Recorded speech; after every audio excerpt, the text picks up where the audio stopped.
The Municipal Demarcation Board has increased the number of wards in South Africa by 20, rising from 4,468 in 2021 to 4,488 this year. Every 5 years prior to the local government elections, the MDB examines and adjusts the country's ward and municipal boundary lines. So far, the board has amended 628 ward boundary lines. However, a number of outstanding amendments are still being challenged in court. For more, we are joined by Dr. Harlan Cloete, who's a governance expert and political analyst from the University of the Free State. Dr. Cloete, a very good evening to you. Thank you so much for your time. And just a basic question, what does this increase in the number of wards mean for South African citizens?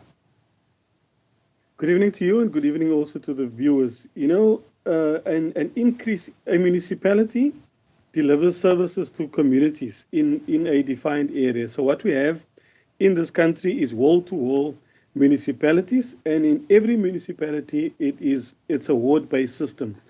In other words, it is meant to ensure that we've got, for example, we've got ward councillors, and they are supported by ward committees to ensure more effective and faster service delivery. And so from time to time, those processes are reviewed to say, you know, with new citizens coming into an area, the demarcation board, being an independent statutory authority, looks at that and to then come up with either redrawing the ward boundaries that happen from time to time to ensure better delivery. Sorry. Now, how does this, as you're talking about local government, and as we know, we do have an upcoming local government election coming up, how does this demarcation strengthen the running of local government? Look, the idea is that you bring services as close to communities as possible. You know, in some areas, like I said, in the ward where I lived, that was demarcated about 3 years ago. 3 years ago, in order to ensure that in some wards, there's about 4,000 to 5,000 people per ward. But essentially, it's about bringing services closer to communities and having people having a greater say through the participatory democracy and to ensure better service delivery. So having redrawn wards doesn't necessarily mean improved service delivery, because there are other factors that influence service delivery. One being either the ward councillor or the ward committee that affects that stability. And so it is an attempt to bring services, like I said in the beginning, closer to communities. Now, you just noted now, you clearly have lived experience because you live in a ward that was also demarcated, you said about 3 years ago. And you're saying the purpose is to ensure better service delivery, even though that's not always the case, to bring the services closer to communities. From your lived experience, having gone through that as well, has that been achieved? Have you realized over the past 3 years better service delivery in any way? You know, like I said, you know, it depends on a number of factors. One being the ward councillor, that person being active in the ward, making sure that there's oversight, there's a regular report back to communities, because what communities often complain about is that there's social distance between the councillor and the community. And so to bring that closer, that's why we've got ward committees. So when we look at the political structure, you know, it really depends on that participatory democracy and making sure that people have a say in the development of that. The track record, however, of ward committees and their effectiveness in South Africa is not good. You know, study after study have indicated that there is this what we call social distance.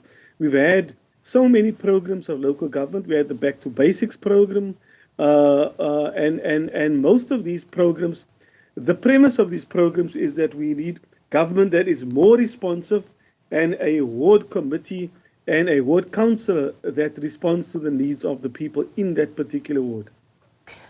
This may sound like a really colloquial example of putting it, but is it fair to equate it to giving somebody a headache tablet for a tummy ache?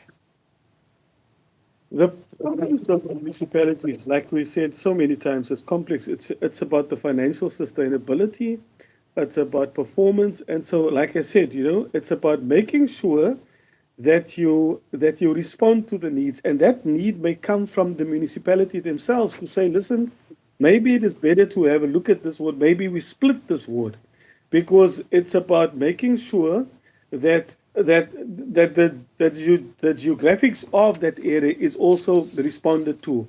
And so the municipality, through the IDP process, interacts with communities. And so that need sometimes comes from the municipality themselves to say, in terms of service delivery, in terms of a decentralized approach, maybe we should split a ward. Like I said, having more wards does not equate to better service delivery necessarily. There are other factors that influence whether a municipality functions. It's about competent people in the administration. It's about competent people in terms of the oversight. It's in terms of the financial sustainability. So there's a host of factors that make or break a municipality.